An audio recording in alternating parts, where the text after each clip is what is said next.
Oke, Assalamualaikum warahmatullahi wabarakatuh. Berjumpa kembali bersama dosen senior. Saudara, hari ini saya akan membahas strategi menggait pelanggan untuk restoran. Ya, fakta menunjukkan bahwa persaingan di bisnis setiap usaha sangatlah ketat, khususnya di restoran. Ya, sehingga terjadilah banyak perusahaan-perusahaan, banyak restoran-restoran yang jatuh dan ada juga yang bermunculan. Ya, ada yang tutup, ada yang berjalan di tempat, ya, ada yang untung, ya, tetapi ada juga yang berkembang pesat bahkan membuat cabang. Saudara, perusahaan yang tutup, restoran yang tutup itu dikarenakan karena tidak kuatnya biaya, tidak nyambung antara pendapatan dengan penghasilan, sehingga dia terpaksa harus menutup restorannya. Ya, kemudian ada juga restoran yang berjalan di tempat, gitu ya.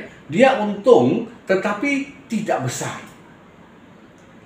Ada lagi restoran yang memang masih untung, tetapi tidak mampu berkembang. Dan bahkan ada restoran yang justru bisa membuka cabang.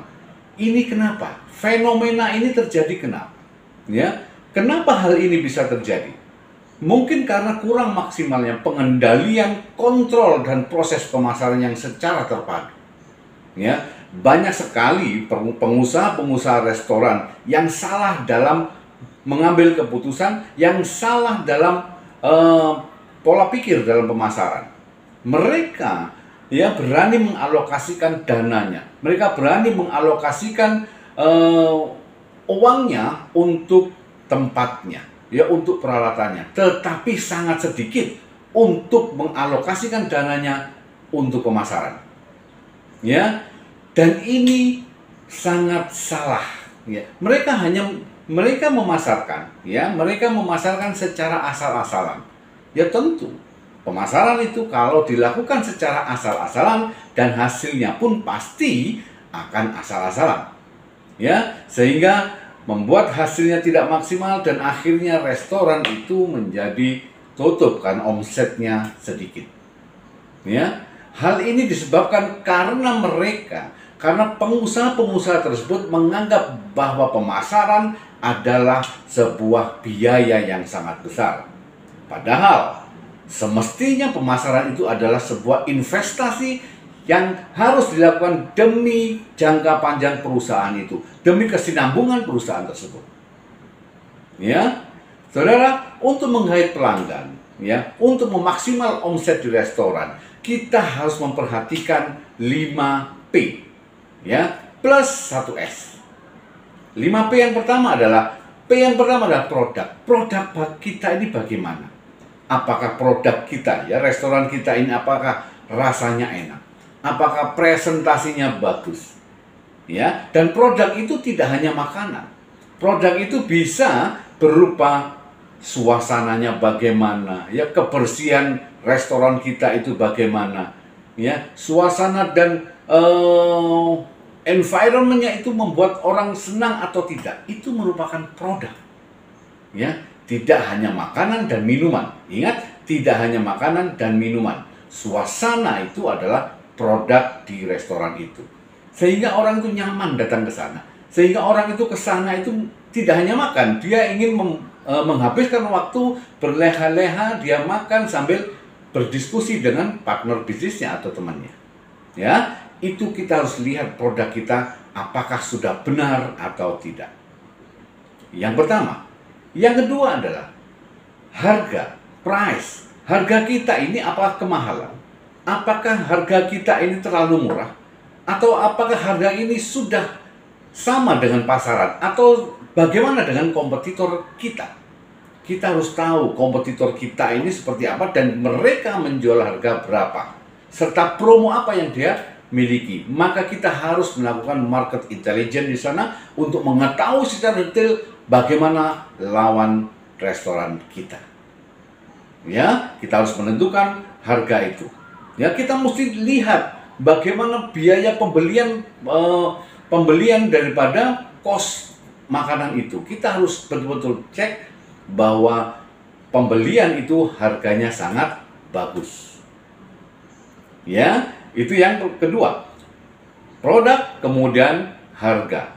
Yang ketiga adalah place, tempat kita ini. Ya, saya sering melihat dia membuat bangunan restoran yang sangat bagus, tetapi tidak menyediakan parkir.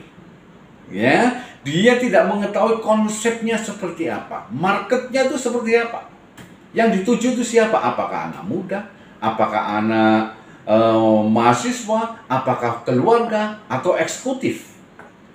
Ini sangat menentukan orang untuk datang ke restoran kita. Kita mesti tahu tempat kita mesti lihat konsepnya seperti apa, dan parkir itu nomor satu.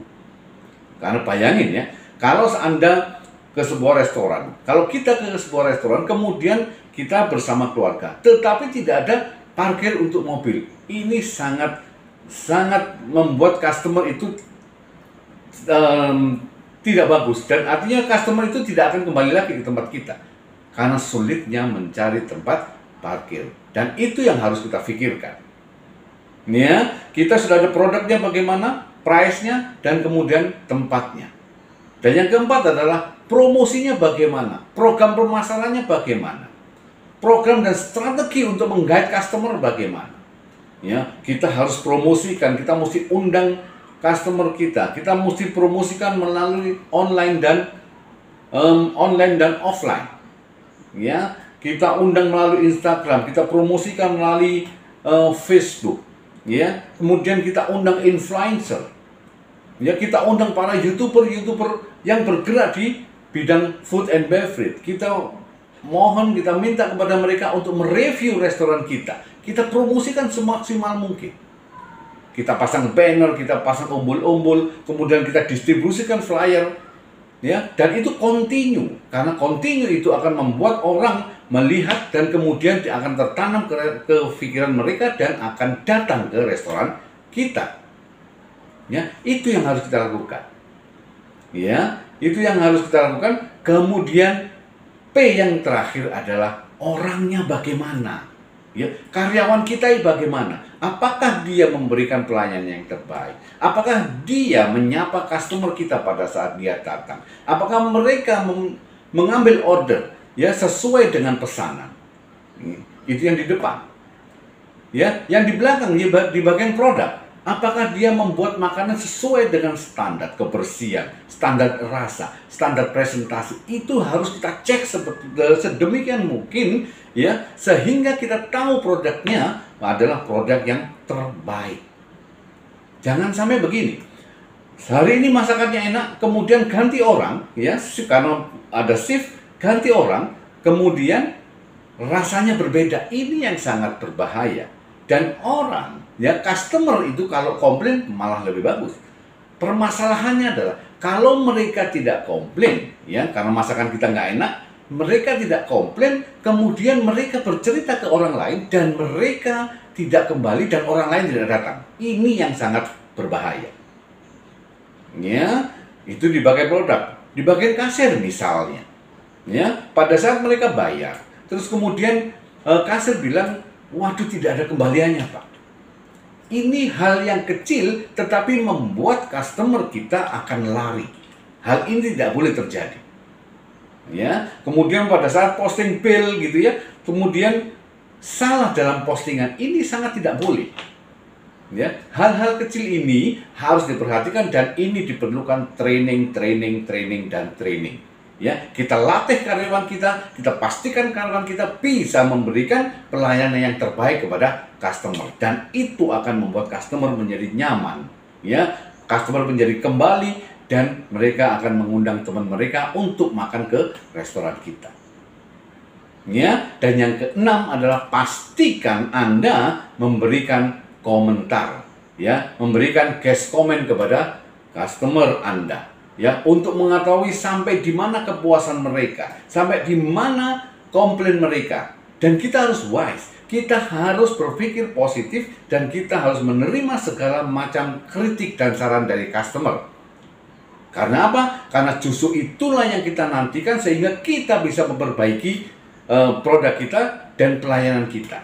Dan akhirnya kita akan menjadi bagus dan customer akan terus datang ke tempat kita menjadi pelanggan yang loyal. Ya, lakukan itu saudara. Ya, saya yakin kalau Anda melakukan itu, saya yakin strategi menggait pelanggan restoran ini akan berhasil di tempat Anda. Semoga bermanfaat. Terima kasih. Salam sukses untuk restoran Anda. Sang dosen.